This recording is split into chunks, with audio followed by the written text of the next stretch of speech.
everyone. Thank you very much, and thank you for your time. I'm founder and CEO of Eon. I started Eon after working in urban planning and connected urbanism for 7 years, realizing that there was a massive missing intelligence essential to bringing circular economy to scale, which is connectivity.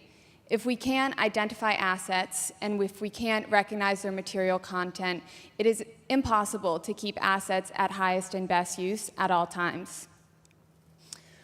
The business community knows this, and 80% of retailers are moving toward item-level RFID tagging for the purposes of intelligent supply chains.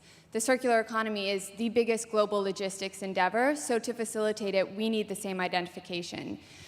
Up until recently, it was not possible to identify fashion apparel and retail products for the entire life cycle because there was no RFID tag that you could embed in the asset that could be fully washable and waterproof. We created that at Eon. You probably can't see it because it's very small. This is one of the industry's first washable RFID tag and thread. So now we can actually unlock for the entire industry one of the most powerful enabling technologies for circular economy.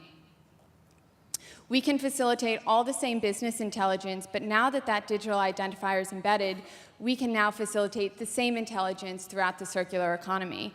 So we create with brands a product passport, right? So a product birth certificate at inception, when this digital ID is introduced, our hardware, we also create an IoT identity, a digital profile that can house all the material information about that product.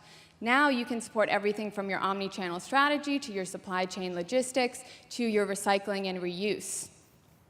The economic impact of IoT is expected to be $11 trillion by 2025. That's 25%, that's 11% of the world economic power. So if we can actually harness that technology and this digital connectivity for sustainability and circularity, the impact can be enormous. We saw here that there was also a massive void in enabling communication across stakeholders. And in order to enable a digital ID to speak from the beginning of the product lifecycle all the way to the very end, we needed a global collaboration. If a brand at inception is using a digital ID to encode material content and use that to communicate to a recycler, there has to be global common guidelines at the intersection of policy, business, and consumer privacy. So we've also created the Global Connect Fashion Initiative. Our team brings together global expertise. We are breaking down barriers and solving challenges from hardware to platform to industry with the Thread, the IoT platform, and the Connect Fashion Initiative. So thank you very much for sharing your time with us, and thank you. Well done.